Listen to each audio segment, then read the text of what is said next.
లక్ష్మీకాంత్ గారు, పవన్ కళ్యాణ్ చరిష్మా లేకపోతే ఆయనకు వచ్చిన లాంగ్వేజ్ పరంగా చూస్తే అక్కడ ప్రజల్ని ఆకట్టుకునే అవకాశాలు ఎంతవరకు ఉంటాయి? ఖచ్చితంగా మేడం. పవన్ కళ్యాణ్ గారు, మీరు బీజేపీది అసలు ఆ వ్యూ చూస్తూ ఉండంటే ప్రతిసారి కూడా బీజేపీ ప్రభుత్వం కానీ మోదీ గారు కానీ అత్యంత సన్నిహితులైన పవన్ కళ్యాణ్ గారిని కానీ మహారాష్ట్ర ఎన్నికలు చూసుకోండి, ఆయన ఏదో ఒక ప్రాంతానికో లేదంటే ఒక రాష్ట్రానికి సంబంధించిన వ్యక్తిలా కాకుండా అసలు నరేంద్ర మోదీ గారే పార్లమెంట్లో పవన్ అంటే తుఫాన్ అన్నట్టుగా చెప్పిన మాటలు మనకు గుర్తొస్తూ ఉంటాయి. ఇప్పుడు ఆయన ఎక్కడికి వెళ్ళి ప్రచారం చేస్తే అక్కడ బీజేపీ అధికారంలోకి వస్తుంది అని ఒక ధీమానం.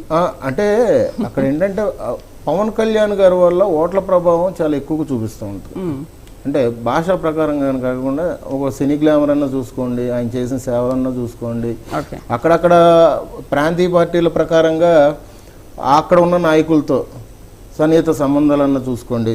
ఎందుకంటే అజిత్ పవార్ గారు కానీ ఇప్పుడు ఆయన కాంగ్రెస్ అయినా కానీ మన బీజేపీకి మద్దతు కానీ తెలిపారు. అండ్ ఏక్నాథ్ షిండే గారు మరి మహారాష్ట్ర ఎన్నికల్లో మరి ఆయన కూడా మద్దతుగానే పలికారు. ఇక్కడ ఇట్లాగే చూసుకుంటా ఉండంటే ఒక పార్టీకి సంబంధించిన వ్యక్తులు కాకుండా ఓట్ల ప్రభావం ఎవరైతే ఎక్కువగా ఉంటుందో వాళ్ళని దృష్టిలో పెట్టుకొని ఇప్పుడు దాని ప్రకారంగానే పావులు కదుపుతూ రేపొద్దున కైవసం చేసుకోవాలన్న ఆలోచనతోనే బీజేపీ ముందుకెళ్తుంది.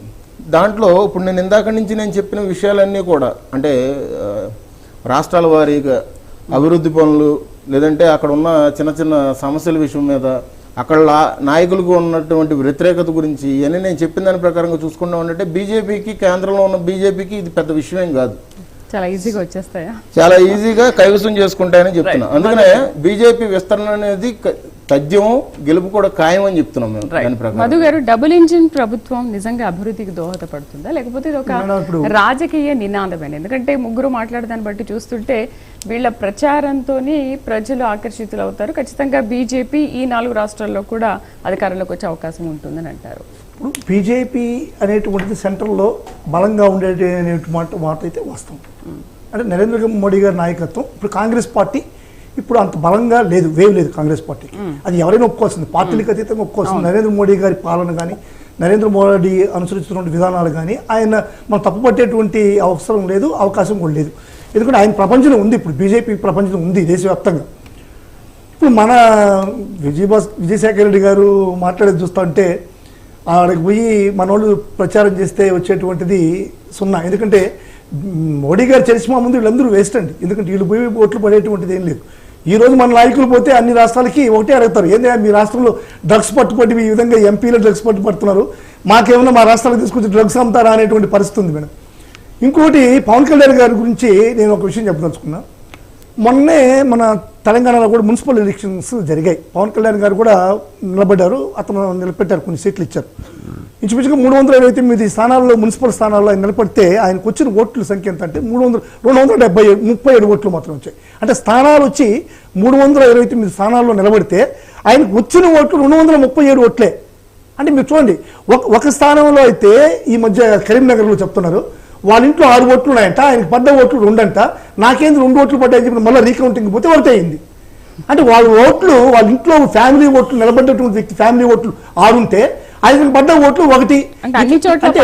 దీన్ని బట్టి నేను చెప్తున్నానంటే ఏ వ్యక్తి అయినా తన స్థానంలో ఉండి తను ప్రపంచాన్ని నిరూపించుకోవాలి, కానీ వేరే రాష్ట్రాలకు పోయి వేరే ఏరియాలకు పోయి నేను నా ప్రపంచాన్ని నిరూపించుకుంటానంటే అది జరిగే పని కాదు, అది యాక్సెప్ట్ చేయరు. అది దేశ రాజకీయాల్లో మోడీ గారు లాంటి వాళ్ళు మోడీ పోతే రాష్ట్రం యాక్సెప్ట్ చేస్తారు. అన్ని రాష్ట్రాల్లో మన రాష్ట్రంలో మనం నీట్గా నియమంగా మనం కరెక్ట్గా కాపాడుకోగలిగితే చాలు మన ప్రభుత్వాలు. అన్న ఎందుకన్నా నీతులు చెప్తారు, మీరు తెలంగాణలో పోటీలు చేసి మీకు 10 కొద్ది ఓట్లు వచ్చిన విషయాలు మర్చిపోయి వాళ్ళ రోజున పవన్ కళ్యాణ్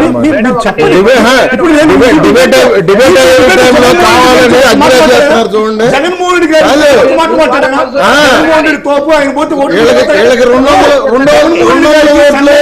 మొదటి సంఖ్యలో ఓట్లు పడిన మర్చిపోయినట్టున్నారు తెలంగాణ ప్రజలే చీకొట్టి రాళ్ళతో కొట్టి పంపించేసే పరిస్థితి లేదు. వీళ్ళు పవన్ కళ్యాణ్ గారి గురించి మాట్లాడుతున్నారు. మీరు తెలంగాణ ప్రజలు రాళ్ళు పెట్టుకుంటూ పంపించే జగన్మోహన్ రెడ్డి గారిని దీనికి పవన్ కళ్యాణ్ గారి చరిష్మా గురించి నాయకత్వం గురించి గారిని Right, గురించి right. ఫస్ట్ మన ఇల్లు చక్క పెట్టుకుందాం. ఓకే మధు గారు తెలంగాణలో పని చేయకపోయినా మిగతా చోట్ల పని చేయొచ్చు కదా, చెప్పలేము ఏం జరుగుతుందో తెలియదు. నెక్స్ట్ రౌండ్ తెలంగాణలో జరగొచ్చు కదా.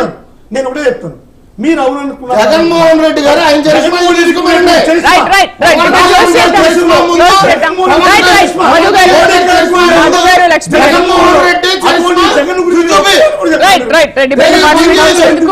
లక్ష్మీకాంత్ గారికి, మధుసూదన్ గారికి, విజయశేఖర్ గారికి, రవికిరణ్ గారికి థాంక్స్ డిబేట్ లో పార్టిసిపేట్ చేసినందుకు.